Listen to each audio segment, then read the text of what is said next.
Manx Radio's Update with Beth Espey.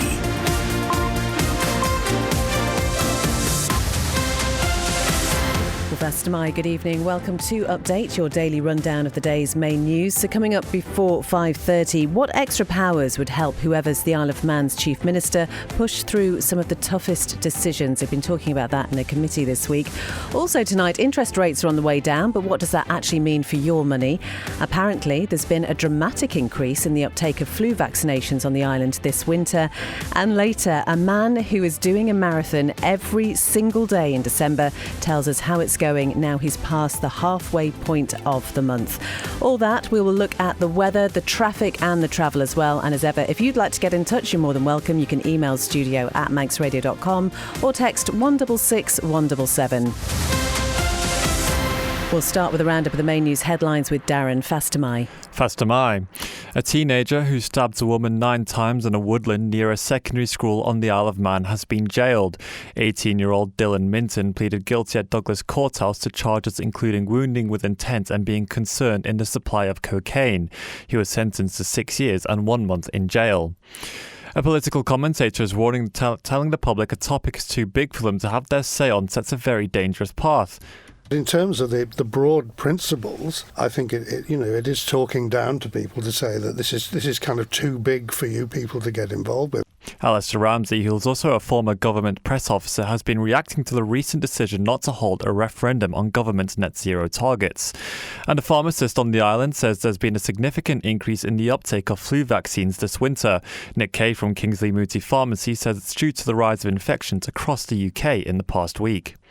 To international news, Bank of England Governor Andrew Bailey says inflation's coming down quicker than previously thought and explains how it's likely to impact future rate decisions. As we come down, we will approach a level which is going to sort of, in a sense, maintain inflation. It's not going to be too hot or too cold. It's very hard to know exactly where that level is. I would expect the pace of cuts therefore to ease off at some point. The base rate's been reduced from 4 to 3.75%. The firm linked to Baroness Michelle Mohun has been wound up at a specialist company's court. The consortium led by her husband Doug Barrowman breached a pandemic contract to supply surgical gowns and still owes the government £148 million. And Tyson Fury has criticised fellow British boxer Anthony Joshua for suggesting he could kill Jake Paul in their fight in Miami this week. But Joshua says anything that happens in the ring isn't personal. Those are the headlines. I'll be back with the news at 6. Thank you very much indeed, Darren. So the weather brought to you by Manx Glass and Glazing. Further rain, that'll be until mid-evening. That will be heavy at times. It will clear as the fresh to strong southerly wind veers westerly. Then it'll actually be mostly dry for the first part of tonight before scattered showers arrive for a while overnight. Minimum temperatures will be around 6. And then tomorrow it's going to be fairly bright, sunny intervals, just a few isolated showers coming over on that strong wind. Top temperatures around 11. And the outlook for Saturday, dry in the morning, but rain in the afternoon. Manx Glass and Glazing can supply and install single, double and triple glazing. Call 674 573 or visit the showroom on the Snugborough Trading Estate. A ground source heat pump can save thousands of pounds a year, and you can harness this energy on island with Geothermal Limited, the water borehole experts. Visit drilling.im and see how a ground source heat pump borehole works. That's drilling.im. Reach the Isle of Man's biggest radio audience with Manx Radio. Airtime, sponsorship and digital opportunities available. For more information on how we can help your business grow its market share, contact the friendly, experienced team on sales at manxradio.com. Cannell's Agricultural Supplies have been serving the good folk of the North for over 30 years, supplying homegrown wheats, whole and rolled oats, working clothing, fencing, animal feeds, parts, tools and emergency supplies. Call Julia on 880206 or find Cannell's on Facebook. Direct cremation is just that. An affordable and simple cremation without all the costs associated with a funeral service. Find out more by visiting directcremation.im or phone Direct Cremations on 478 422. You're listening to Update. It's coming up to 4.5 minutes past 5. A teenager who stabbed a woman 9 times in a woodland near a secondary school on the Isle of Man has been jailed. Lewis Foster has this report from BBC Isle of Man. 18-year-old Dylan Minton lured the victim to meet him behind QE2 High School in Peel on the 4th of September 2024 on the pretence that he would collect drugs from her, but instead stabbed her in the abdomen, arm and back. He pleaded guilty at Douglas Courthouse to charges including wounding with intent and being concerned in the supply of cocaine, and was sentenced to 6 years and 1 month in jail. Jailing him, Deemster Graham Cook said it was a sustained and frenzied attack which had a potentially horrific outcome. The court heard Minton had cut his thumb and index finger, which the prosecution argued would probably have happened as he stabbed the victim just after 9:20 in the evening. Minton, who was 17 at the time, was called by his father just after the attack to ask where he was. The court heard he was hiding in a bush outside QE2 with a bloody right hand when his dad picked him up. Minton was arrested later that night, initially claiming someone made him do it, but later telling police that he himself was stabbed. The court heard he said he was under the influence of another individual who he owed a significant drug debt to. In a victim impact statement read to the court, the woman said, "The night I was stabbed 9 times changed my life forever. The harm done to me cannot be undone. I live with the consequences of that night every day." A subsequent investigation into Minton's phone found messages which showed that he was concerned in the supply of up to 25 grams of cocaine and up to 1,500 grams of cannabis between the 22nd of June and 1st of September that year. The prosecutor told the court that Minton was involved in regular and consistent street dealing during that period. He had also been arrested in the early hours of the 31st of May after smelling like cannabis, and a search of him found £3,912 worth of cannabis and £1,035 of cash. Minton pleaded guilty to wounding with intent, being concerned in the supply of cocaine, being concerned in the supply of cannabis, possession with intent to supply cannabis, possession of cannabis, and possession of criminal property. Deemster Graham Cook said while under current laws, Minton, who was 17 at the time, would be considered an adult on the island, but under new laws set to come into effect early next year, he would be considered a juvenile. Therefore, he gave him a significantly shorter sentence due to his age, and said, "I think for somebody so young, an extended sentence wouldn't be right." He added, "This case shows to the Isle of Man public what can happen when young boys get involved in drug taking and drug supplying." Lewis Foster reporting from BBC Isle of Man. It is 7.5 minutes now past 5. Well, the Financial Times has released a video raising what it describes as serious questions about the due diligence carried out by the Isle of Man government in relation to King Gaming. So in April 2024, the Gambling Supervision Commission revoked that operator's licence and a number of arrests followed. Let's just hear a short part of that video first. The locations where these criminal enterprises are being established, or the hubs, are not just Southeast Asia, not just the Middle East, not Africa, that they're closer to home in the UK. And the Isle of Man is a very good example of how that online gambling business, which is criminal in most circumstances, was run in parallel with the online fraud business. 7 arrests have been made and business premises raided as part of a fraud and money laundering investigation into King Gaming Limited. The King Gaming entity was operated by a Chinese businessman. King Gaming had invested in the Isle of Man, purchased the license, gambling license legitimacy, set up a commercial hub. This illustrated very clearly how the Isle of Man was, for many groups like this, another useful hub. King Gaming had said it was going to bring hundreds of new jobs into the island. However, these plans didn't come to fruition. A court in China had convicted a number of people who worked with an Isle of Man company that was linked to King Gaming. They convicted them on grounds that they had committed investment fraud. This activity had actually taken part, according to Chinese court records, from 2019 to 2022. i.e. all the way through when the administration of the Isle of Man was really pushing for King Gaming, and King Gaming was expanding in the Isle of Man.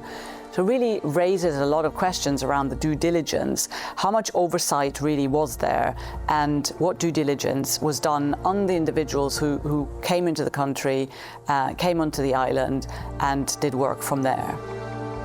While the government of the Philippines was really cracking down on these illegal gambling operations, the POGOs, carrying out raids, or suspending or cancelling licences, the Isle of Man, in a way, saw a business opportunity there, a way to attract what they called credible operators into the country. Come over to the Isle of Man, we'll take care of you, you'll be able to carry on over here.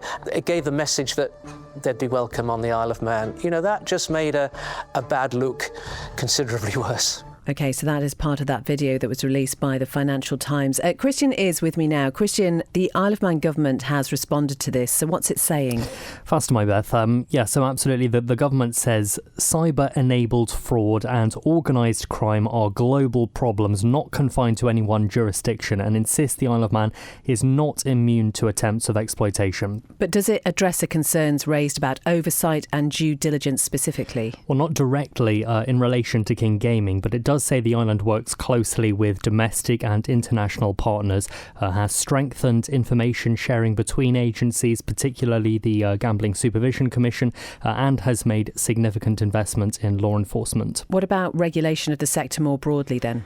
So the government says e-gaming remains an important part of the island's economy, stressing it operates an open but well-regulated environment for legitimate operators. It's also confirmed a national risk assessment is being finalised, and that's going to be published in the coming months. So essentially then, Christian, the message from government is that it takes these risks very seriously. Yeah, in essence, it says it won't tolerate criminal activity and won't hesitate to act to disrupt and prosecute those responsible, but it does add its actions show a clear commitment to protecting the island's reputation as an international finance centre.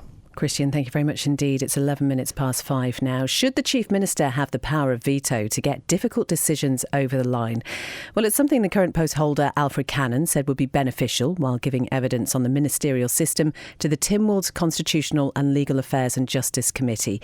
He was asked what changes he might like to see in the present ministerial system and, in particular, with regard to the role of Chief Minister. The Chief Minister has soft power indeed through his or her ability to hire and fire the team, affect all the ministers around them. But nevertheless, is effectively that sort of head of government, that representative. Often, I think there can be a sense of frustration. So certainly, I think looking at the position of that role and strengthening it, perhaps by, for example, giving the Chief Minister a power of veto or allowing the Chief Minister the power of a vote in some capacity to take a proposition forward, even if it didn't have full consensus amongst his ministers. Either of those two mechanisms, for example, might add some weight to getting perhaps either tougher decisions through or allowing, for decisions that were perhaps taking what might be seen to be taking government off in the wrong direction to be nullified. In both cases, obviously, you would need to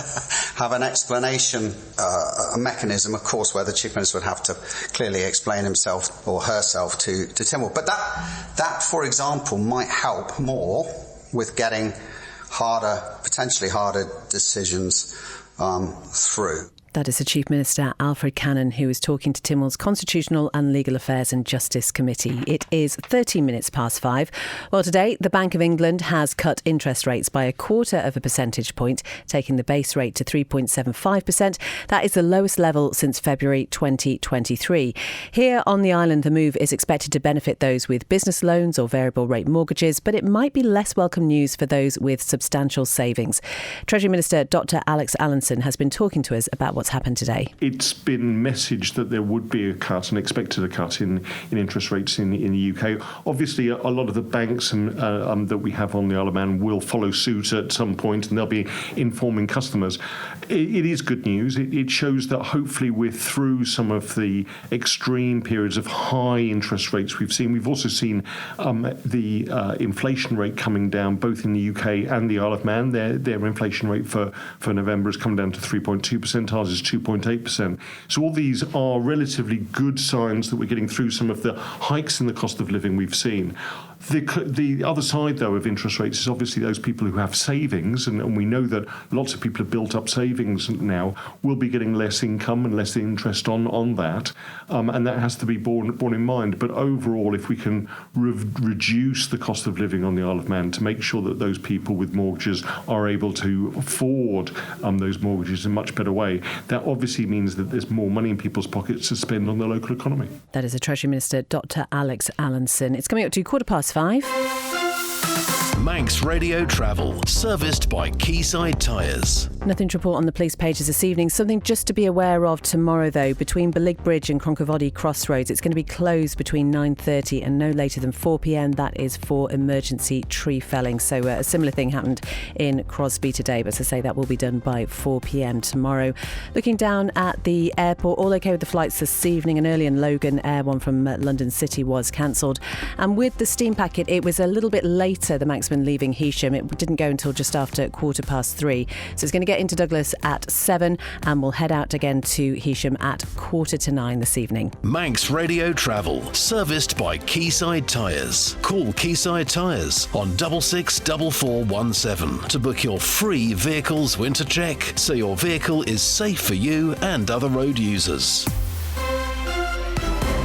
So a man who imported what was described as a sweetie shop of drugs with a street value of more than £74,000 to the Isle of Man, hidden in a plant pot disguised as a candle, has been jailed. Siobhan Fletcher has voiced this report from BBC Isle of Man. Aaron Glover's black Mercedes was searched by Customs and Excise officers after he arrived in Douglas on a ferry on the 18th of June last year. Douglas Courthouse heard cocaine, MDMA and ketamine were found in a tub concealed within the pot by a layer of wax. Jailing him for 9 years, Deemster Graham Cook said the drug sweetie shop Glover had imported was the widest variety in a single haul he'd seen during 6 years presiding over cases on the Isle of Man. The 36-year-old of Oak Hill Court in Douglas and another person were stopped at the port after arriving with a car and disembarking. Prosecutors said Glover then hurt his ankle jumping over a wall as he tried to flee from police at the sea terminal. The plant pot, which had been capped with wax to resemble a large candle, was found in the car. A sealed tub within it was found to have £46,900 worth of cocaine, £1,080 worth of crystal meth, 100 ecstasy tablets worth £1,500 and ketamine with a street value of between £19,960 and £24,950, along with a bulking agent. A receipt found within the car showed the plant pot had been bought in a supermarket in Widnes in Cheshire,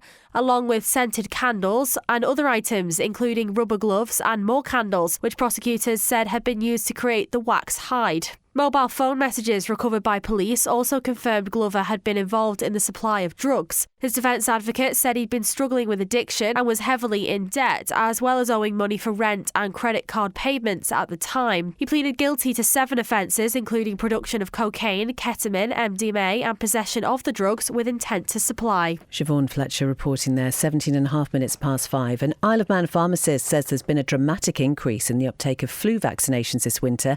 As we know, there has been a significant rise in cases in recent weeks in the UK and over here as well.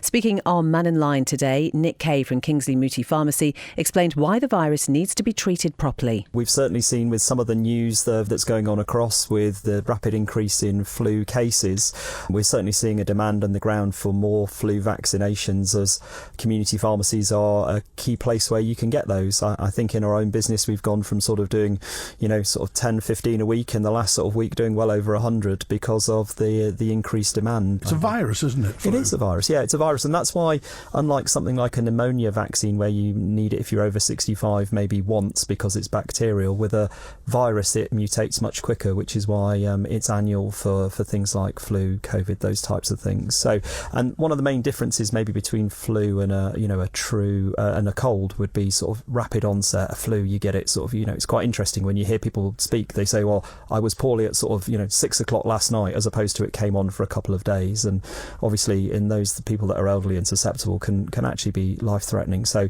not something to not take seriously, something that's important. From your pharmacy you can get both symptom management, as you say, it's a virus, so antibiotics won't work for it, but taking either mum's chicken soup or hot honey, or those things that we give over the counter to help with the symptoms can be really helpful. So where's the bar then from a cold into flu? How do you know that you're going to, as you say, there may be a rapid onset, but is it the chills, the fever, what is it? Yeah, exactly right. So some of the symptoms are really similar, but it tends to be both the rapid onset with flu and also the intensity of the symptoms. So you tend to feel the fever, as you say, is more intense. The symptoms, the headache, those types of things are more intense. That is pharmacist Nick Kay from Kingsley Mooti Pharmacy, who was on Man in Line at lunchtime. Now, a political commentator and former government press officer says telling the public a topic is too big for them to have their say is a very dangerous path to go on. Alistair Ramsey's comments come after a debate in Tynwald this month on government's net zero targets. Members rejected calls for a referendum. Mr Ramsey's been talking to our political correspondent Phil Gaughan. What I thought was interesting about the net zero referendum proposal, the outcome was that it would be left to the general election for the public to have their say. I'm not sure that the election will be the equivalent of a referendum because of the way our elections work. Normally, the public don't have that much choice. You tend to choose on who's the soundest person rather than the policy views. So it'll be interesting to see how the next general election plays out in that respect. And it was also interesting in that debate that a number of members said that the whole issue in relation to net zero was too complicated for the public, which is effectively why we elect politicians, so that they can do the more detailed research that the public don't have the time to do. So on the one hand, the referendum was too complicated for a simple yes-no question to be asked. But on the other hand, it would be fine to leave it to the election, which did seem a strange bit of logic. Yes, I mean, yes, there is a lot of detail and a lot of technical stuff around that question, obviously, that ordinary people can't be expected to understand. But in terms of the broad principles, I think it is talking down to people to say that this is kind of too big for you people to get involved with. I think that's a very dangerous path for politicians to start walking down. That's Alistair Ramsey talking to Phil Gaughan there. You can hear more at Mr Ramsey, looking back at the big news stories from 2025 on Perspective with Phil at midday on Sunday. 21 and a half minutes past 5. Well, this time last week, we heard from Albert Johnson. He's taking on 31 marathons in 31 days, all throughout December. Today, he completed marathon number 18. He's still going strong, even setting actually some really fast times, surprisingly. He's doing it all in memory of his friend Graham Brew and raising money for a charity that helps people with autism over here.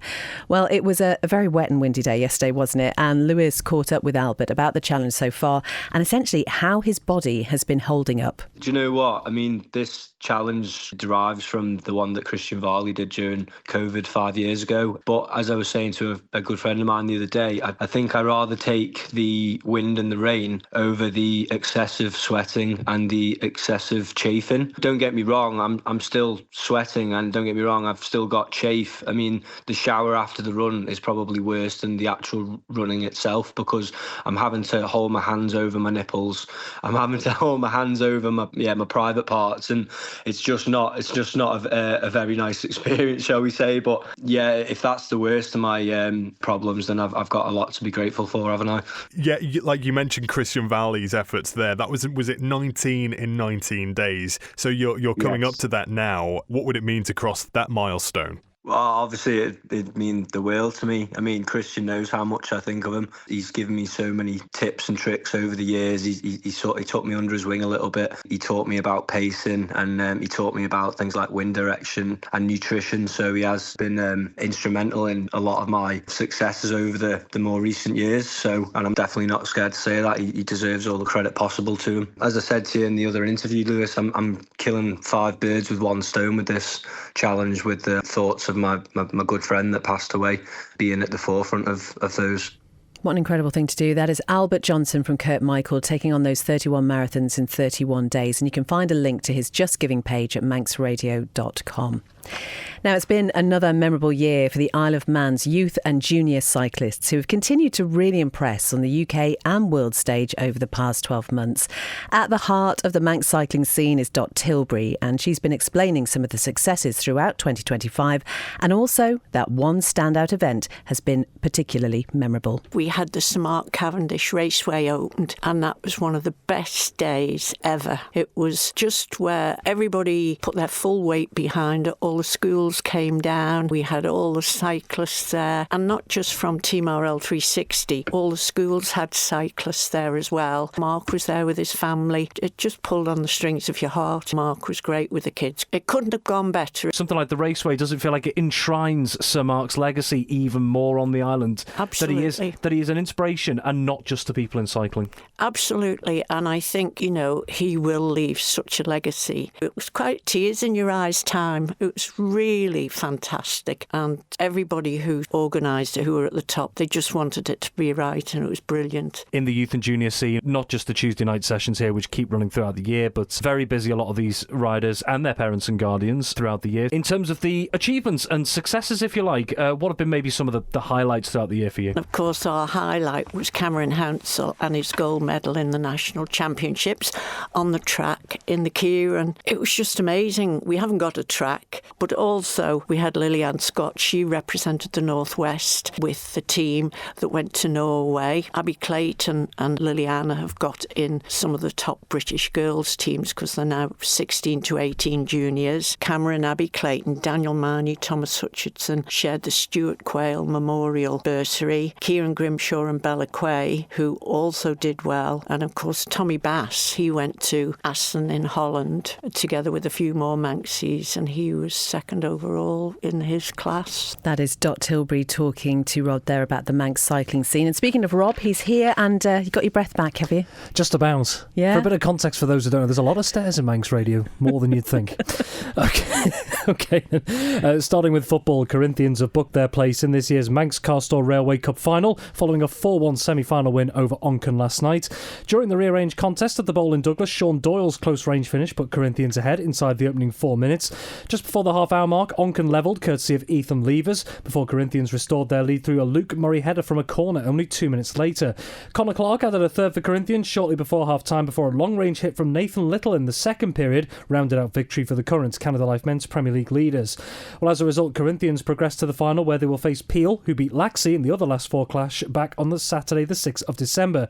The 2025 Manx Car Railway Cup final is due to take place at the Bowl on Boxing Day, the 26th of December, with a kick-off time to be confirmed. Furthermore, last night's match has also raised nearly £600 for Craig's Heartstrong Foundation. In golf, Manx pro player Anna Dawson has impressed again on round 2 of qualifying school for the Ladies European Tour. Having started the day joint third in the standings out in Morocco, the former Peel player entered this afternoon's phase at Royal Golf Marrakesh just 2 shots off the leader and tied in 10th place.